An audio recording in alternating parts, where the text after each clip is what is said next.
So first thing I just wanted to share was, and I feel it's really important, a lot of people get scared about getting this wrong, and you don't need to be, because there's multiple steps along the way and multiple people who check the records, and they're called reviewers.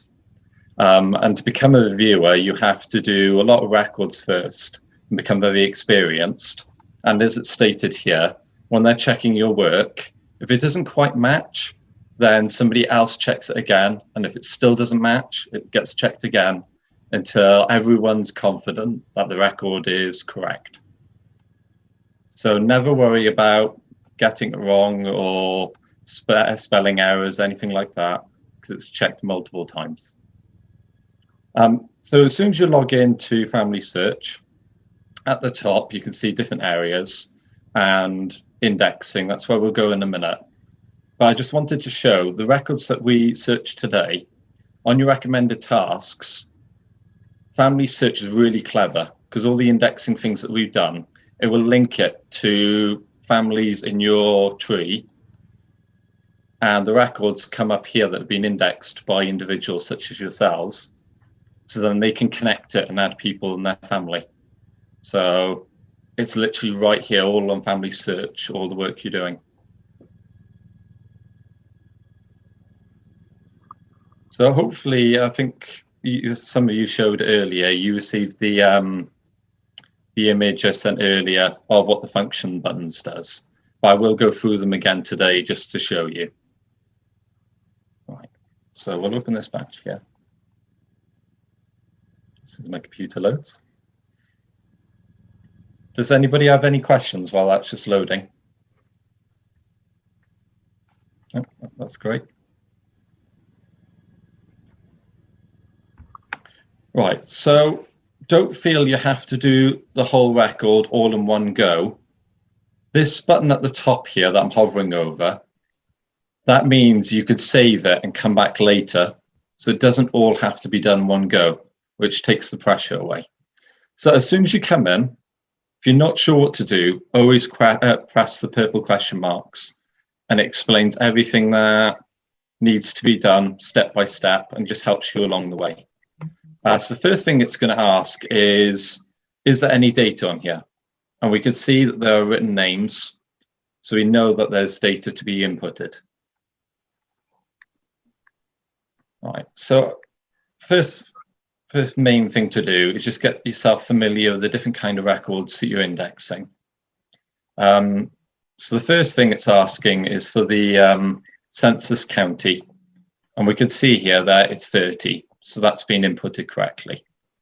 I did start this batch earlier, so that's why some of the information's been added. Right, so we'll zoom in there. So we can see it's Teresa S. Camford, and relationship to head is 01, and that's been inputted. New, so the house, he would be the head of the household, so the answer is yes. This box here, you have the sex, which is 1, so we put in 1, and that's male. Right, and now we're looking for the age of the person. It says Teresa. Oh, sorry, I'm looking at the top one. You are quite correct. Thank you. See, I've already got myself in a muddle. Sorry, but I just think that's quite all right. Yeah, you are right. So that's number 2. You do see how easy it is, isn't it? Easy it is, yeah. What I try to do is use the screen as a marker, and as you do the person, scroll them up. But I'm also trying to show you where to find the information. So that's how I got myself in a muddle there. I do apologize. Well spotted. So right, Teresa, so the second one across. 34. And we're looking for the age now. 34.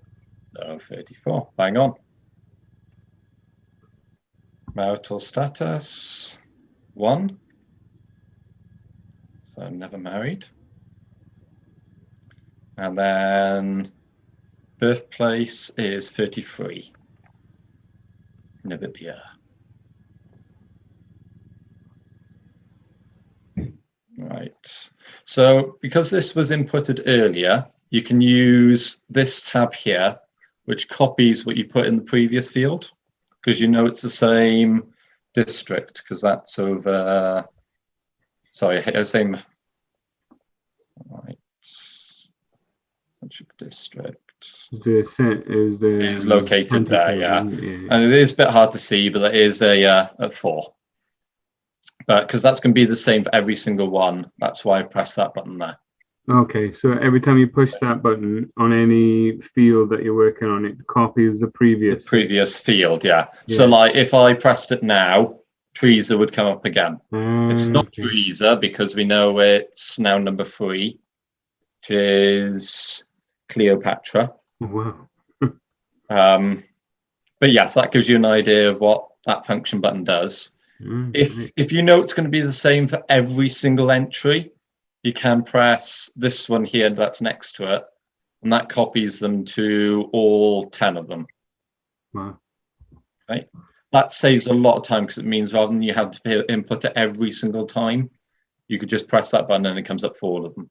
And that's then useful for big households, I guess, isn't it? Yes. Right. This was the same as the last one as well. Oh, was that household ID? Let's just double check that. So yes, the household ID is 009. I will talk you through the buttons, but I'm just sort of giving you a feel of how to do it.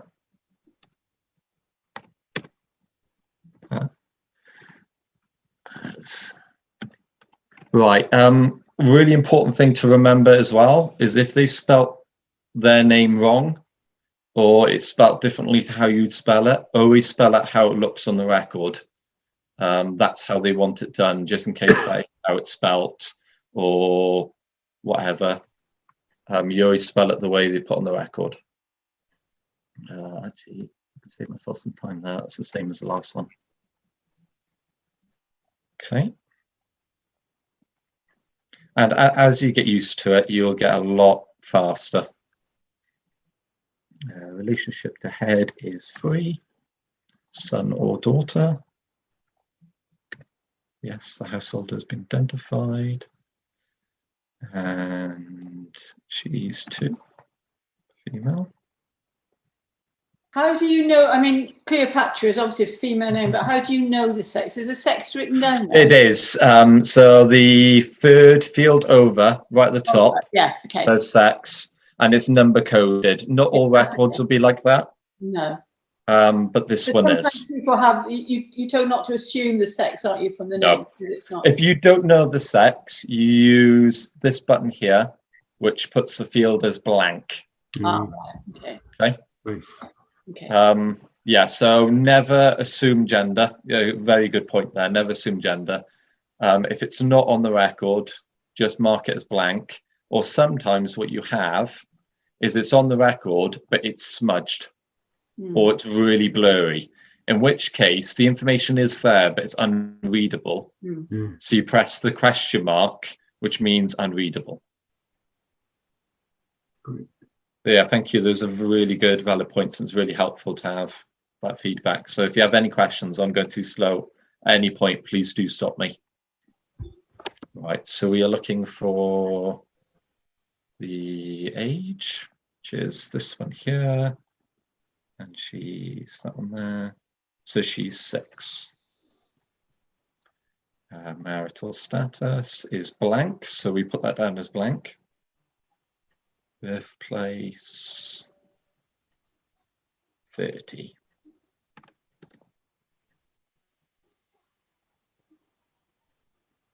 Okay. Right, that's what am I doing? Again, using that function because it's the same as the previous. And I would say that's James Stafford, is that? Satter, I think, or James Satter. Yeah. See, this is where it's helpful having multiple people, but as said earlier, don't worry if you do get it wrong. It's checked multiple times by multiple users. You're just trying your best. Relationship to head is 3, so son or daughter. Yes. That bit I don't understand is the new household identity. Older. Okay, right. That means, is there a head of the house? That would typically be the husband or the householder. Okay. So if there's no husband, so it's just different borders. So sometimes you could have a boarding house, or just children, and you can't work out who the head of household is. You mark that as a no. Oh, so I think Brenda was talking about the next drop down, which says new household identifier. Yeah. Is that what that is? That's what that is, yes. So that's asking, is there head of the household, basically. Okay. Sorry. That's all right. If there's no head of the household, you can either type in no, or you can do the drop down tabs. Okay. But James in this case would be the head of the household. If I go back to him, number 1, you can see his head. So okay. if there's no head to the household, then you mark it as no. Why do you have him as Jamie? Good point. Oh, hang on. Yes, thank you, James. I was clearly half asleep when I put that one in, and you picked it up. Well done. There's a lot of pressure on you now, everybody. A lot of pressure. Sorry, Gideon. But you're a pro. That's quite all right. You're a pro. As I said, I did some prep of this. I think it was yesterday, and I think the heat got to me. It's the only excuse I could use. It's valid. Right. No, that's great. That's helpful. You're brave doing Liberia, really, aren't you? I'm not going out of the UK. 2.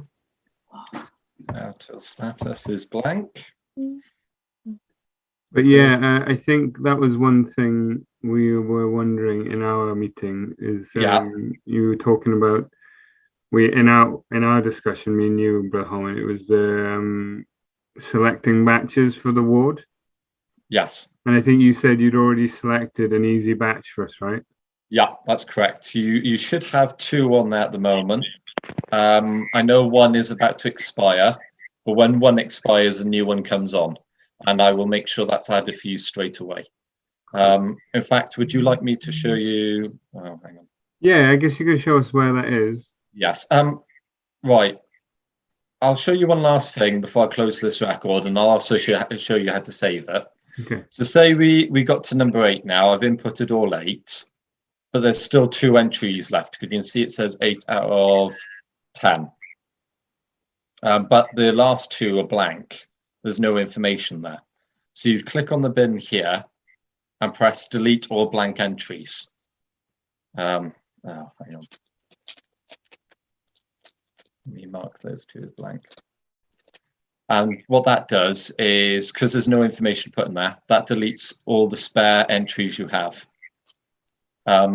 Opposite now, if you need more entries, so say they've added enough for 1 at the bottom here, so number 11, you click on this button here, and you can choose how many extra entries to add, and that adds an extra 6, which makes up to 14. Okay. When you're ready to submit, you press this button. Asks you to do a quick quality check. It says here, oh, you haven't filled in all these boxes, so it's not ready to submit.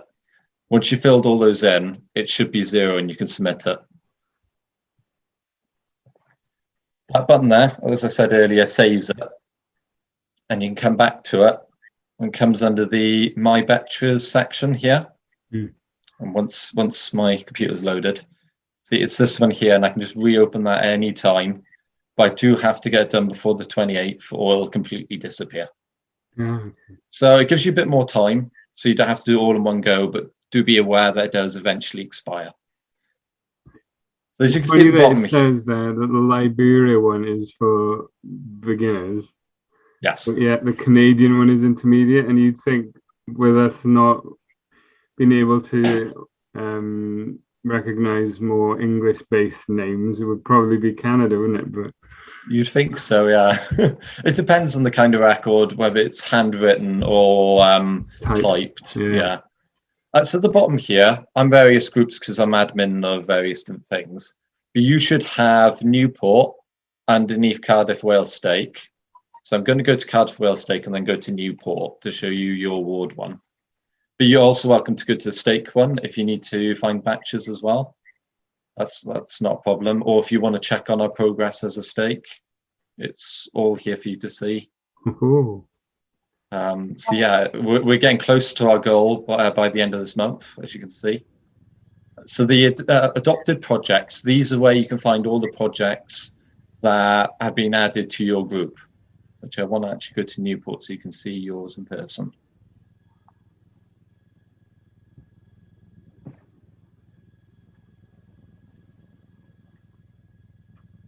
Okay, so yeah, you can see you've got a goal there and that you're on your way.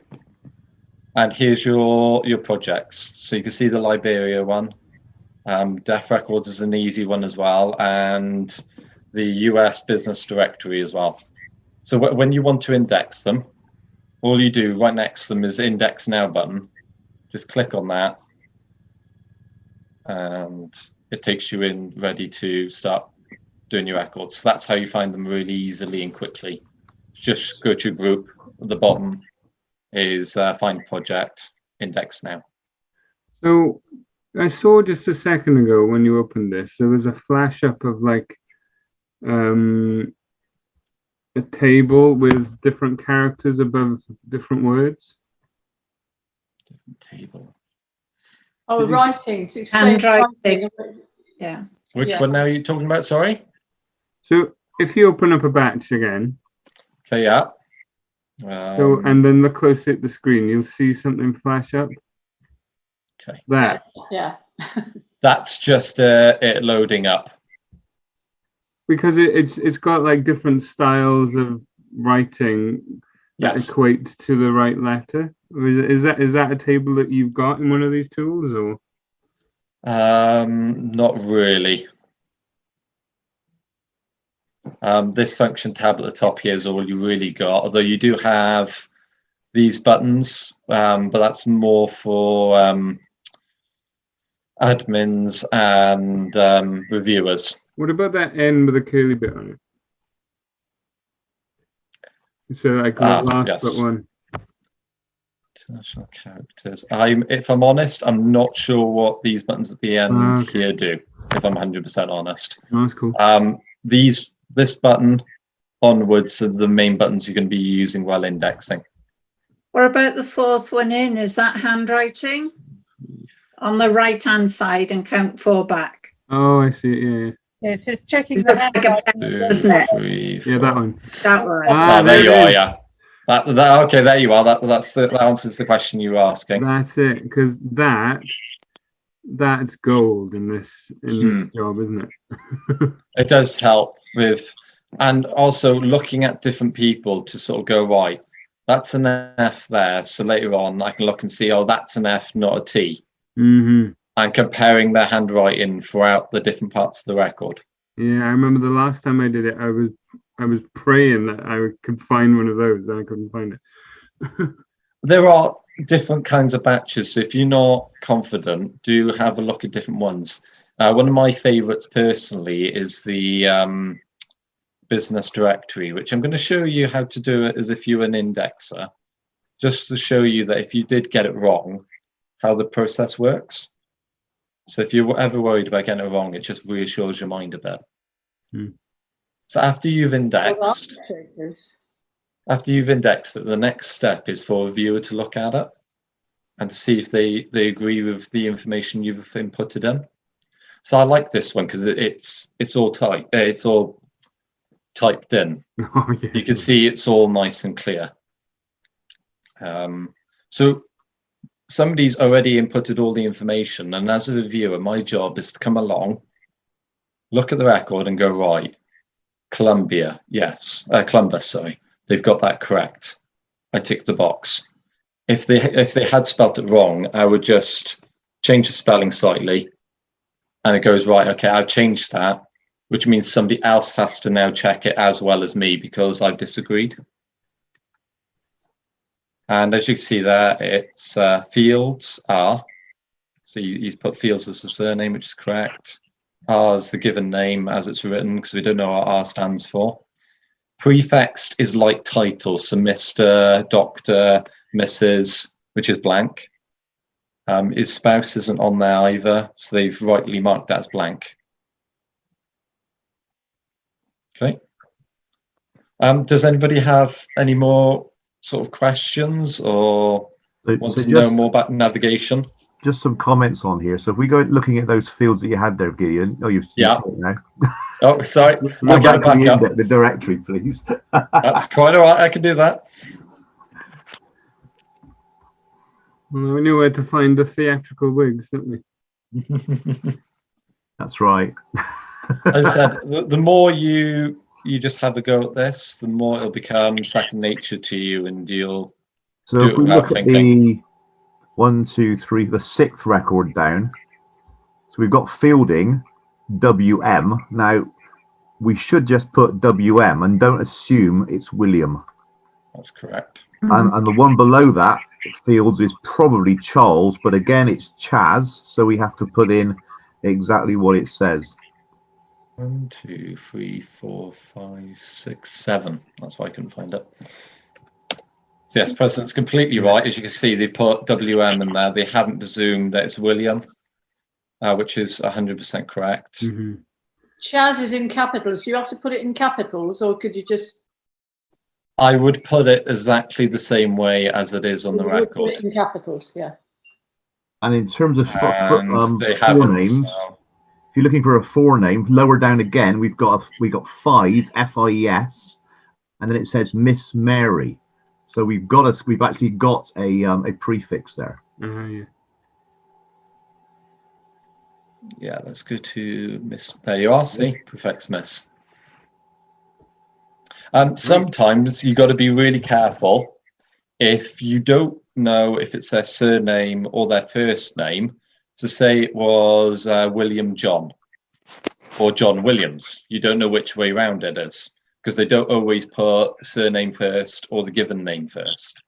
If you're not sure, if I double check, I believe the official is, and this is why the purple question marks are helpful, because they'll tell you, right, the surname is written in either correct field, the country. What does it say? Do not assume a surname for the surname of others in the doctory. No, it's just above that where it says. Above that, Gideon, what you're looking for. It's above that, yes. Above Go down a little bit.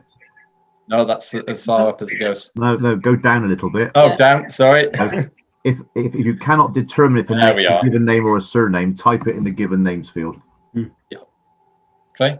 The purple question marks has saved me so many times where I've gone, I don't know what that is. Okay, before you move, Gideon, before you come out of this, can you go back up to the handwriting icon at the top?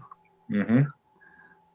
So the other thing that I wanted to mention here, and I've come across this in my wife's family history. So you look at if you look at the letter F, the 3rd example down. Oh, wow. Okay, and then go to T and look at the top example. Yeah. So it's very difficult sometimes to tell these apart. So my wife's one of the family names in my wife's family is Tarrant, Tarrant. And we had a marriage that we couldn't find anywhere. And we searched and searched and searched. And eventually I thought, well, what if they've done it with an F? And lo and behold, it was listed as Farrant. Mm-hmm. And it's really simple for those things to happen. And if I'd never looked there, I would never have found that marriage. Wow. And when we're indexing, this is why it's important when we're indexing. Yeah. Especially that thing there. I think that is really helpful. Yeah. That's the wonderful thing about indexing. I find there's always new things to learn, and thank you. It's nice to know that I've learned something new as well as you have tonight, hopefully. That's great. Before you go off that page, Gideon, where you had Miss Mary, who's a seamstress, The one underneath it is Pfizer F, and then they got Reinhard and Pfizer in brackets. What does that mean? So you got see Miss Mary and go to the one underneath Miss Mary. Yeah. Yeah, but it says Reinhard and Pfizer in brackets. So it's F Pfizer, but where's the Reinhard and Pfizer come into it? Right, let's go over to that one. If I can find them. We've gone too far now, right? Too far. Where's your F on that? Sorry. Give me a minute, I will find them. Is that above him or is that below him now? Whilst Gideon's looking for it, my That's suggestion. below him. Yeah. What my suggestion would be that if you look, we were looking for the part of the index that said Rheingard. We'd find that the Rheingard was separately entered, and again it said Rheingard and Pfizer. I think that's the name of a business. Oh, is that around? Oh, okay. My suggestion, but we wouldn't know that unless we could see the Yeah. Rheingard page. 14 is what it should be. There we are. Oh. Oh, so they put the surname in there as Reinhard. Ah, okay, right. They've done it as two separate ones. Okay, that's why I couldn't find them, because they've done it in two. Oh, Okay, so I see what they've done here. Right. So obviously they've done the name as we could see it paired to the others, and then they presume that Reinhard is a surname, and that Freezer. No, they haven't put Freezer as the other surname. Okay. no, they've got Louis there. No. Okay. Yeah, back is Reinhard. But yes, a present is right. Normally, when those come up, it means that's their business, that they're partners in the business together, and it's named Reinhard and Freezer. That's what it normally means. Oh, right. Okay. So would you normally enter that bit or just ignore it? Personally, I would enter it as its surnames because the company is named after them. However, if it was visible that it's a company name, not a surname, then I wouldn't put it in. Okay. So that's down to your discretion. Yeah, because I Whether guess you the feel name it's really you're needed or after is not. Pfizer F there, isn't it? And so it's not really got a space there to say what his business is. So I guess you just put the name.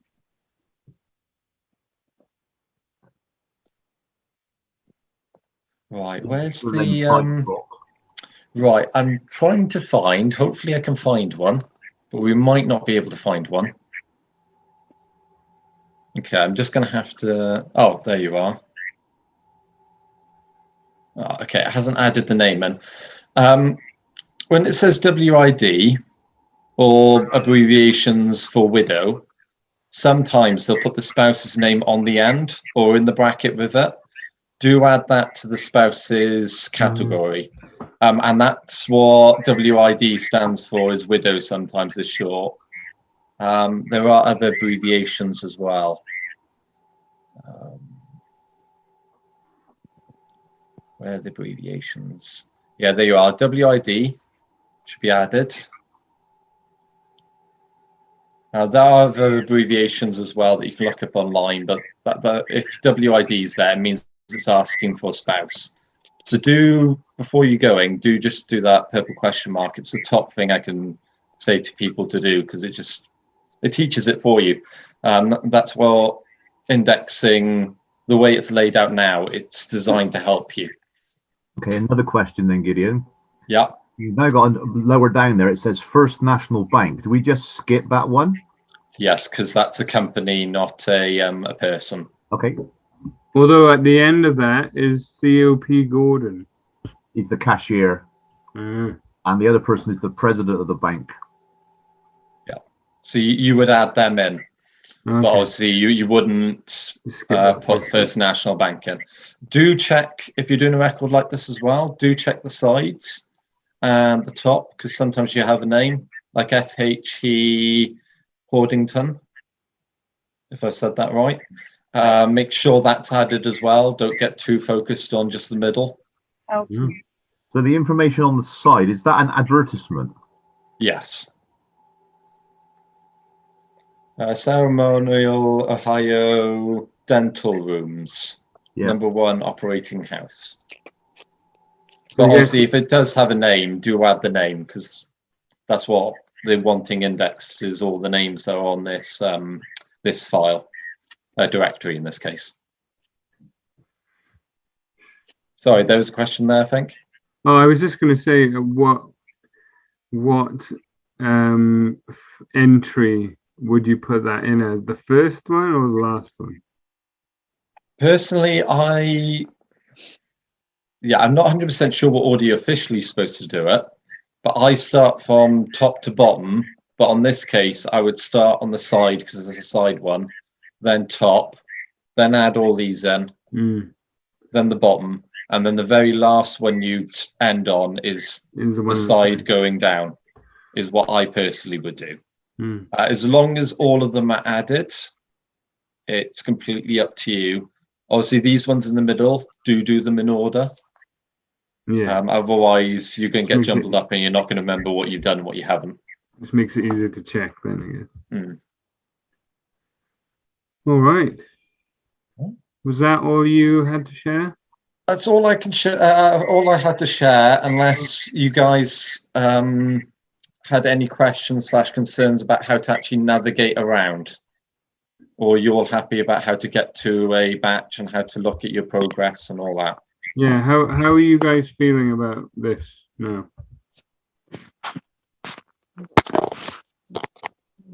I think I need to just get stuck in, but I must admit I would prefer to do British records. Yeah. Because I know the place names and things, and you know, Okay. I've seen so many records that are British records that have been obviously transcribed by Americans, and they give the most weird names to people.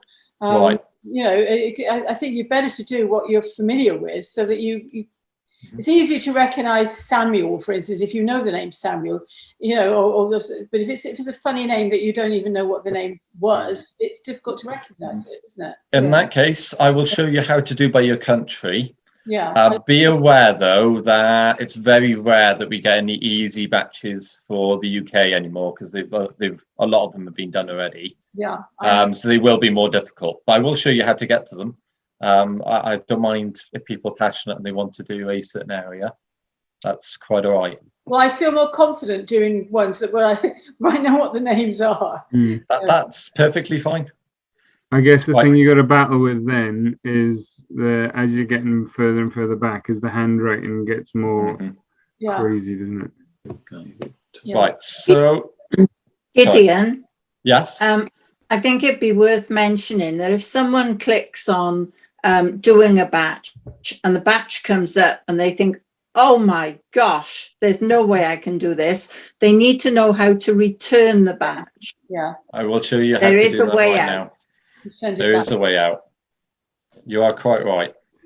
And it's probably better to do it is to send it back if you don't know, isn't it? Rather than under my batch category. So anything that you've done and you've gone back and saved, or you go back, you're like, oh, this is really hard, I can't do this at all. Underneath my batches, there's a little button that says manage. If you click on that and then click on the batch you said you can't do. So say I can't do the Canada one. It's too difficult for me. I've clicked on that. The next thing I do is just press return batch. Oh, right.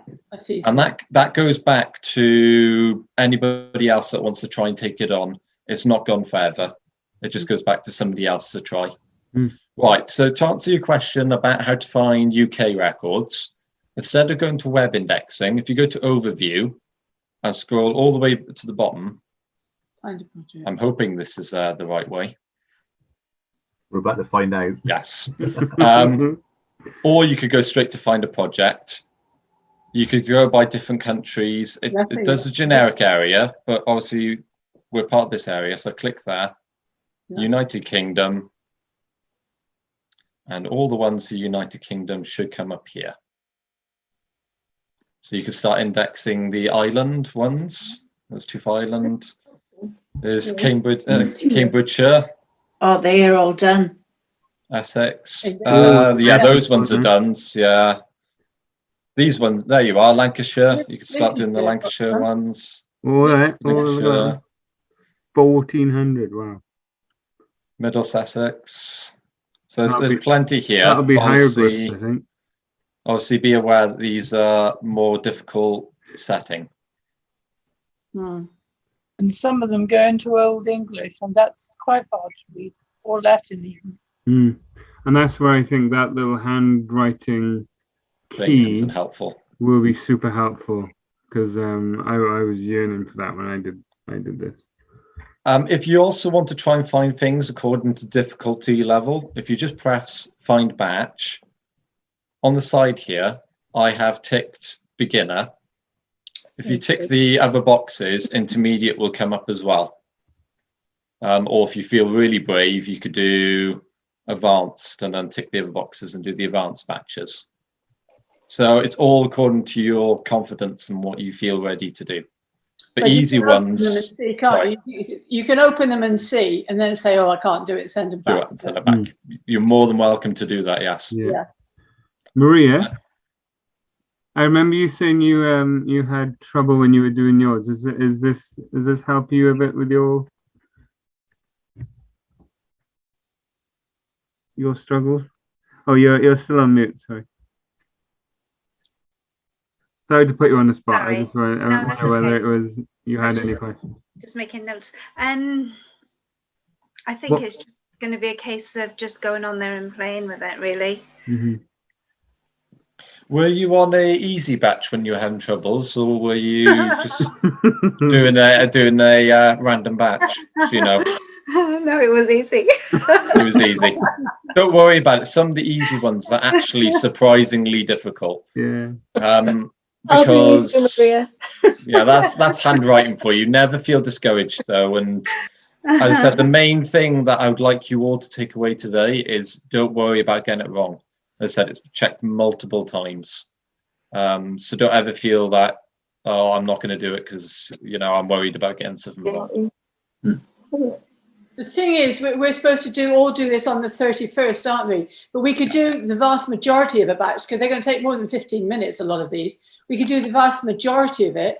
And I suppose if we send it in on the 31st, it counts for that, doesn't it? Yes, Because of course, yeah. you can't, we can't all sit on the 31st and do it, because a lot of those batches are going to could take hours to do it. Some of them can take hours. It depends on the practice and what sort of batch you're doing. But yes, you are right. Don't feel that you have to leave the last minute and try and rush for 15 minutes. On the indexing data itself, I just said a minimum of 15 minutes. If you want to take longer or need to take longer, please do. Don't feel that you need to be limited by that 15-minute bracket. But we can, because you can save it, so you can do it. We can start doing it now. We've got a week to do it, and then finish it off on the 31st, can't you? Yes. Because it's like these ones that I've saved. I've got till the 28th of July or the 4th of August. So that's plenty of time. I don't have to do all in one go, as you said. Hmm.